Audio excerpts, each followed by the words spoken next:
You're listening to the Voices of Winchester podcast, the show that brings your stories, our stories, and all the voices of Winchester right to your ears. Stick around for some great conversation. Hello, everyone, and welcome to the Voices of Winchester podcast. I have with me in the studio tonight Miss Lisa Bush. You know Lisa already. She's been on the podcast before. She writes for WinCity Voices, and she's just a wonderful, wonderful member of our community here. And I'm very happy to have Lisa on. But before I talk to Lisa, I do want to apologize to those of you who enjoy our podcast. We've been away. Matter of fact, Lisa was the last one that I did back in the summer. Yeah. Talking about her book. Yeah. Talking about the book, Red Blood, White Ox, which, by the way, go back and listen to that if you haven't listened to it. It's a great book. It was a great podcast. But anyway, Lisa's back with us tonight. We've got other things we're going to talk about, and we're going to try our best to do at least one a month. We might do them more often than that, and we'll have a little more information about that just a little bit later in the podcast. First of all, I just want to welcome you back to the studio, Lisa. It's so good to see you. And this is kind of a new thing I'm doing. I'm going to try to feature some sort of local product or person with every podcast. And I've got my wonderful mug here from Dirty South Pottery that I love. And it says this might be bourbon, and sometimes it might be. Tonight it's only water, I promise you. But you never know what might be in my Dirty South Pottery mug. And they didn't pay me to say this, but get down there and visit Dirty South Pottery on Main Street. They got a wonderful shop. They make everything right there. And Ashley and Carville are wonderful people. And it's just, we went to a class down there one time, Lisa, Jennifer and I, my wife and I, and we tried to make our own pottery. We tried to make bowls. Yeah. And needless to say, we didn't keep them because they were horrible. We just said, just reuse this clay if you can use it. It's amazing to watch. We had a lot of fun. It is amazing to watch. And people that can do that just amaze me. Yeah. So Lisa, for those who may not be acquainted with you, maybe give us a little background about who you are, your history here in Winchester, and so on and so forth. Yeah, well, I'm a lifelong resident of Winchester. I was born, actually, I like to introduce myself this way. I was born at the Grant Clinic, which is now the Bluegrass Heritage Museum. And I always say when the place of your birth becomes a museum, you know you've been there a long time. So I consider myself a vintage resident of Winchester. Yeah, absolutely. So yeah, I've lived here all my life. I've worked here off and on. I now currently work in Lexington. But yeah, I love my community. I love the people of Winchester, and really excited about some things we're doing. And as I mentioned earlier, you are a writer for WinCity Voices, as well as being a published author with your book. You got any plans for any other books?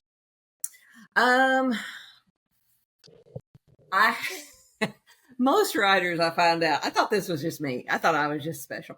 But most writers, it come to find out, have like several projects started that they haven't finished. Yeah. So I've got like 3 books started, and I've got like a whole plethora of short stories that have been started. So yes, when I can get back to it, I absolutely would love to get back into it. Right now, I've just been really busy and haven't been able to kind of follow up on some of that. Thoroughly enjoyed the book, but you're working on some really important stuff right now. And let's go ahead and talk about that. So tell me about All Voices Reading Room, and let's just take off on that. Sure. All Voices Reading Room it actually officially began June of 2024. As when we filed our articles of organization, and we're an incorporated nonprofit. So what it is, it's an inclusive library. Our mission is to make sure that all voices are being heard. So I started this out trying to bounce off ideas when I started seeing, and we're seeing it nationwide, but it's happening in Winchester as well. When I started seeing all this division within our community, and I started bouncing around ideas of how we can kind of try to reel things in and bring things together. And ended up landing on a reading room. And what inspired it was Willie Carver. And so Willie Carver, who's an author, he wrote Gay Poems for Red States. Mm-hmm. And an excellent book, by the way. Highly recommend it for anyone. It's a great book about Appalachia. It's a great book about being gay in Appalachia. It's just an amazing, amazing thing. And so I was following him, and I saw where he had started a library in Mount Sterling. And that just hit me in such a way, because I feel like education is the heart of part of these problems, not understanding a person. I totally agree. Or understanding what they're going through, or understanding who they are. Because when you don't understand something, that leads to fear, and fear tends to lead to anger. And I think that's why we're dealing with such a divisive society right now. These things that we're seeing, these controversial things we're seeing. So I went, and my advice to anyone who has something they want to do, whatever passion that might be, my advice to anyone is find people who are smarter than you. Find people who have been there, who have done it, who have, experienced it, and they can guide you. People love to talk about the things they're passionate about. Don't be afraid to ask. And I found that there are so many people in Winchester who were willing to sit down, not knowing me. They didn't know me. They didn't know me from Adam, surprisingly. I mean, how do you not know me? I'm a vintage resident. But, they'd never met me. And I sent out an email, or I gave them a call, and I said, hey, I've got this idea and I'd like to bounce it off of you. And they were, let's meet for coffee, And I had all these great conversations. And so when I first thought about this, I thought about like a cultural center. And I had thought, we'll include all kinds of different, marginalized groups, and we'll do, we'll include different religions. And it was just a really big idea. And it's still not a bad idea, but it takes a lot of money for big ideas. So as more I talk to people, the more I started realizing that, what we really are wanting to do is fill in a gap that might be in the community. And so, for example, one thing that I learned was that the Clark County Public Library has an amazing African-American literature section. Yeah. They have amazing African-American history. They are serving that community so well. So there's not really a gap there for me to fill. However, the LGBTQ community,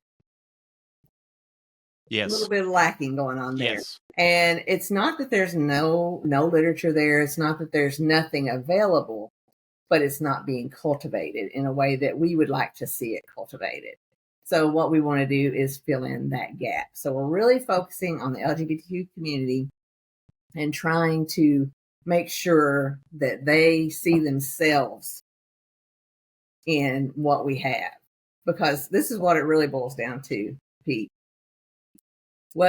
Regardless of your sexual identity, your sexual orientation, your color of your skin, the amount of money you bring home from your paycheck, it doesn't matter. We all pay taxes.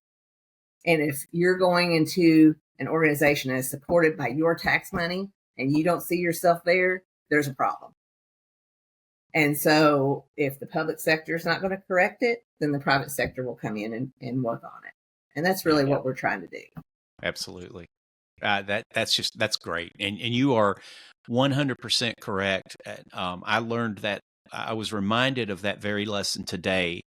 The fact that if we want to serve our community, if we want to do something for our community, look for the gaps, look for places. Exactly. Don't try to duplicate something that's already available, right? Because we have a scarcity of resources as it is, right? So I was having a conversation with a friend today about a project that he and I are working on together, and he said, the great thing about this is we're going to provide something, and we're not quite ready to announce it yet, but he said, we're providing something where there is a desperate need.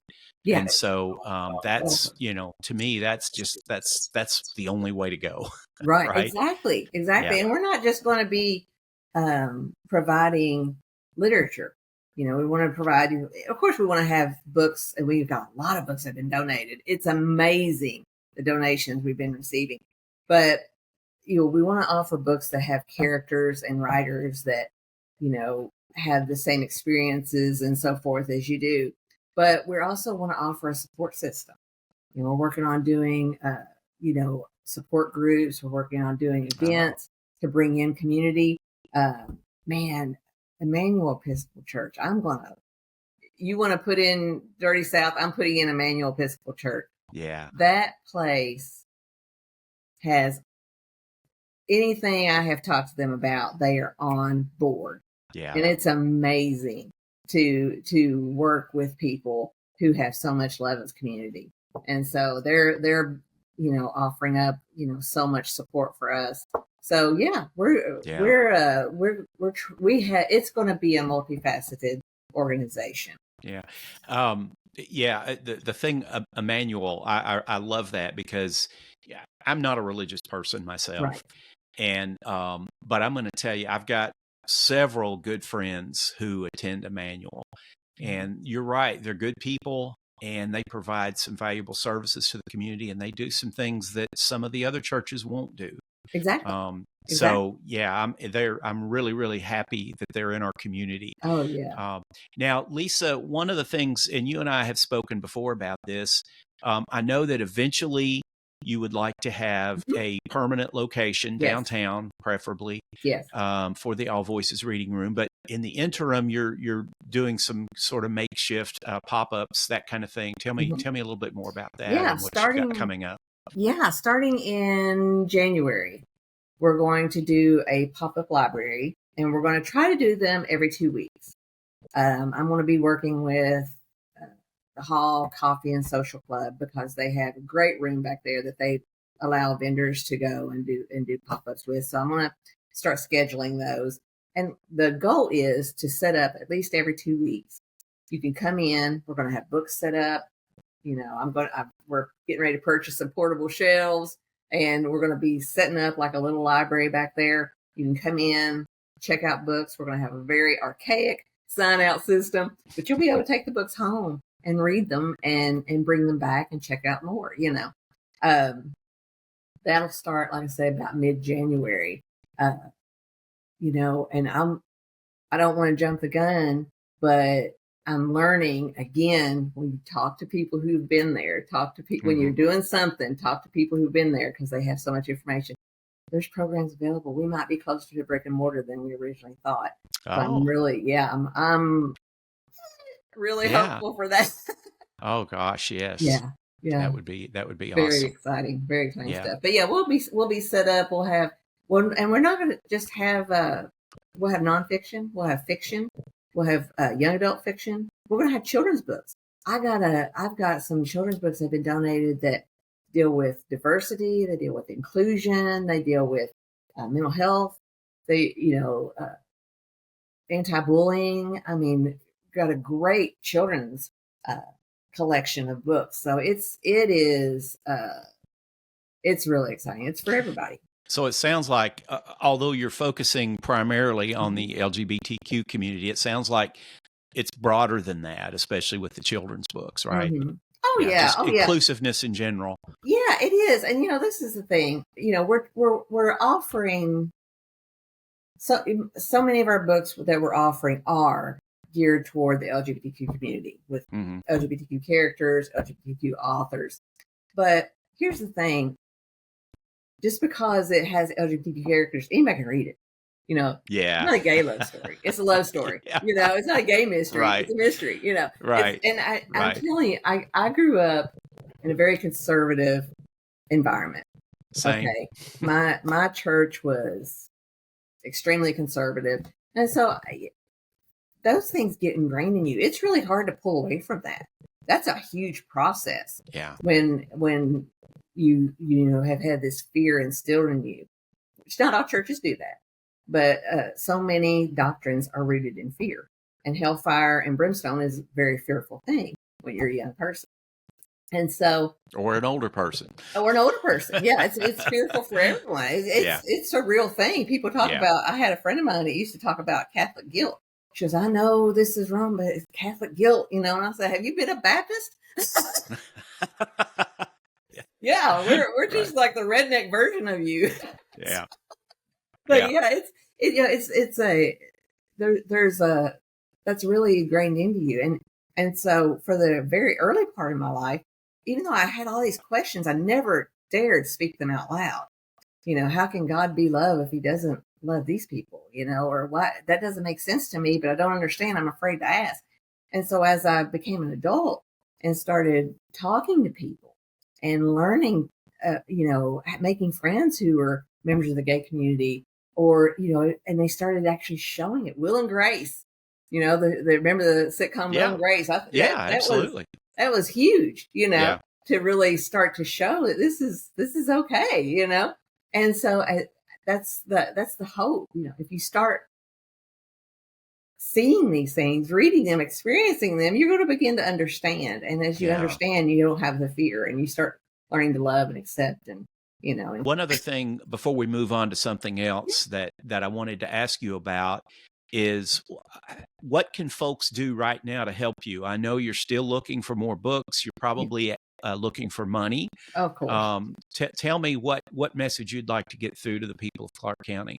Well, I mean, of course, anytime you're a nonprofit, you're constantly fundraising and looking for money. You're constantly asking for money. That's part of it.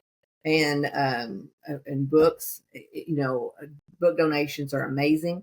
Anything that's LGBTQ characters or written by LGBTQ authors would be great. And you have an Amazon list, don't you? I have an Amazon wish list, and it's on my Facebook page. Okay. But yeah, there's a special interest books, political, like books about politics. I have some great books about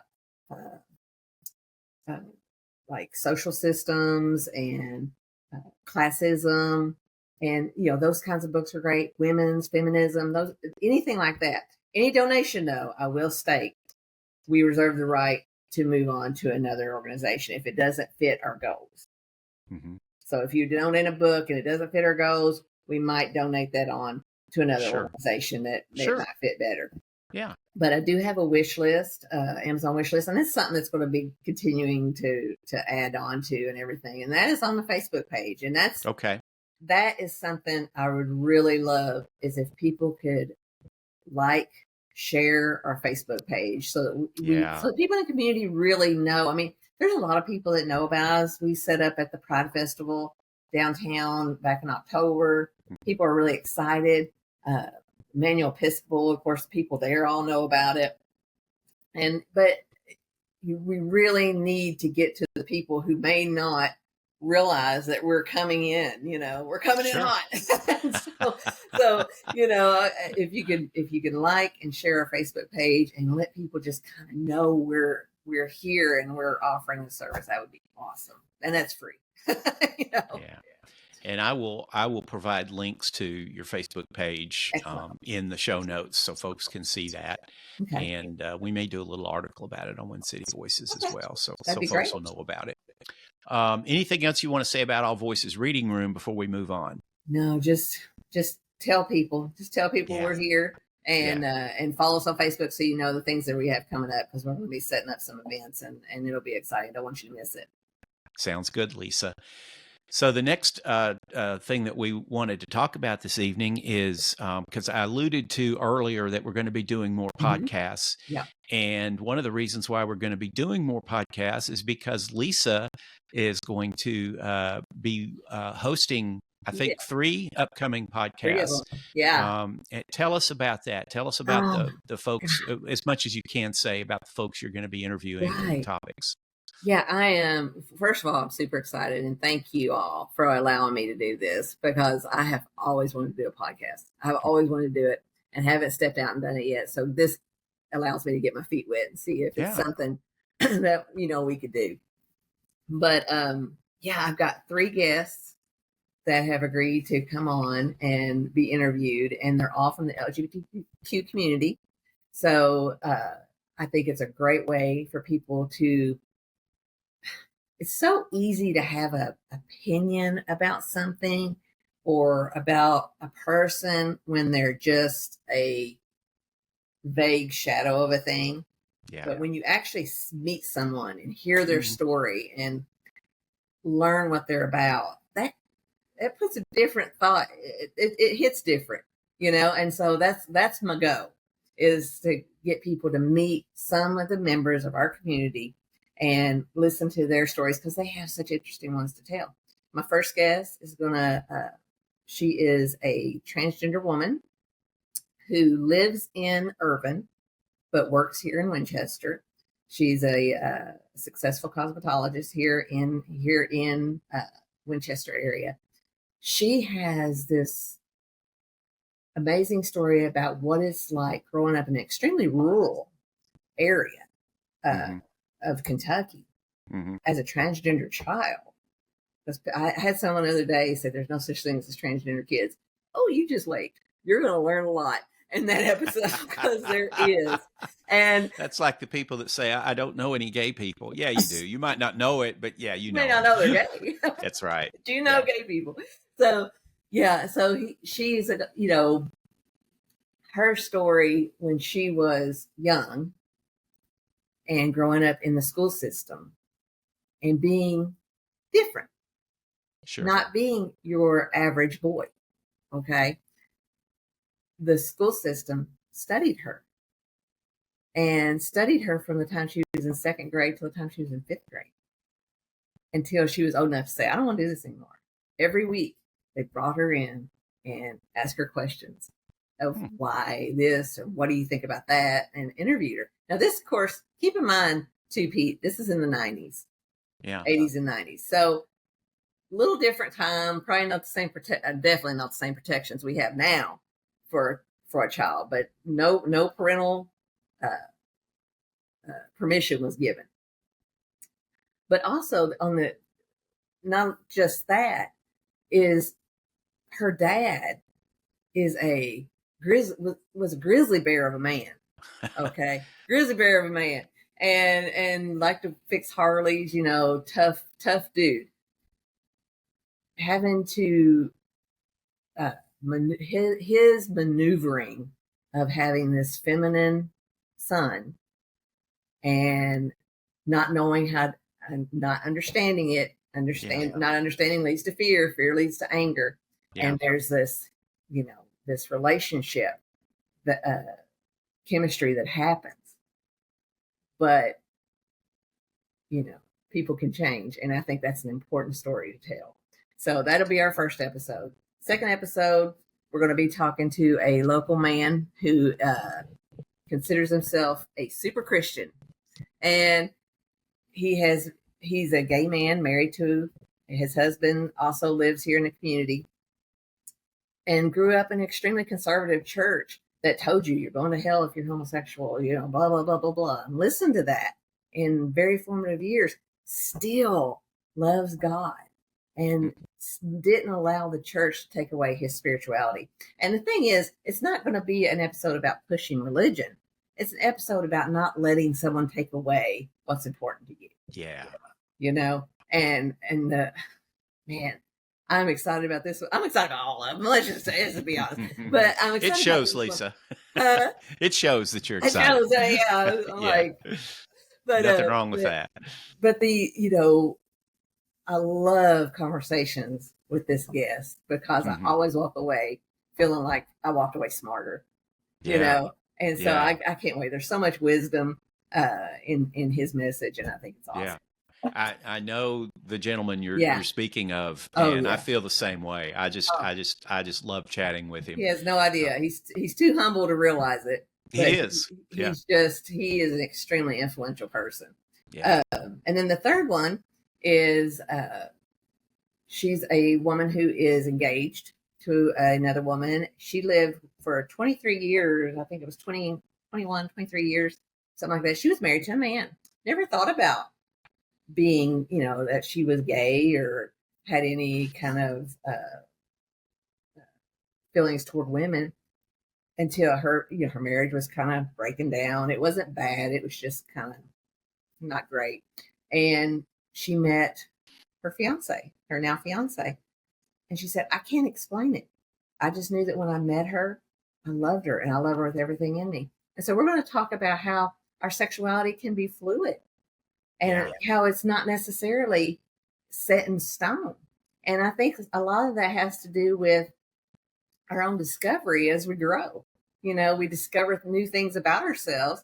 And when we find a connection, it's okay, And so it's okay to have a connection with someone that you didn't know you would have a connection with. Yeah. And maybe think, like you and I talked about it before, where you said it's kind of a spectrum. Our sexuality can be a bit of a spectrum. Yes. And I truly believe that. I do too. Believe that. I don't just believe it, but science backs it up. Exactly. And experience backs it up. And it's, it's plain as the nose 100%. On your face if you'll pay attention and kind of try to, get rid of preconceived notions and just look at the world. And I really like something you said earlier about, and I call it hypothetical people. It's easy to hate on hypothetical people. Mm-hmm. It's much more difficult to hate on real people. Yeah, and I think that's part of the problem that we face today is there's much less person-to-person interaction. We're interacting on social media. We're interacting, in different ways. And it's so much easier to sit at a keyboard and type out, hate. Than, so there's no face there. There's no face there. So I love what you're doing. I really hope these podcasts get a lot of play. I love the fact that you've chosen 3 people with very different backgrounds, very different identities, but they're all members of the LGBTQ community, and they have different stories to tell. And I just can't wait to hear those stories. It's going to be great. Oh yeah, I'm excited.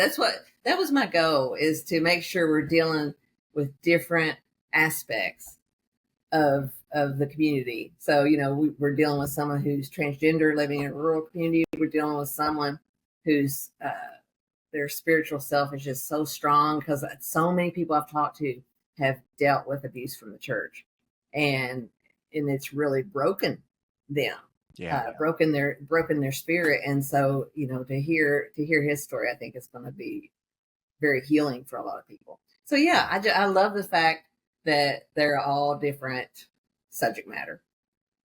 Yeah, that's great.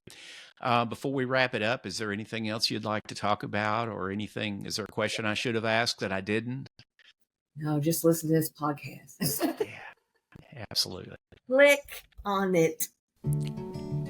Thank you for listening to the Voices of Winchester podcast. If you liked what you heard, be sure to subscribe wherever you get your podcasts. You can also find us now on YouTube at WinCity Voices. And for even more content, head over to WinCityVoices.org, our e-magazine where we feature some of the best local writers and artists. And stay up to date on everything WinCity Media. Follow us on Facebook at WinCity Voices. This podcast is brought to you by WinCity Media, a 501c3 nonprofit. We are 100% supported by listeners and readers like you. Thank you for your support.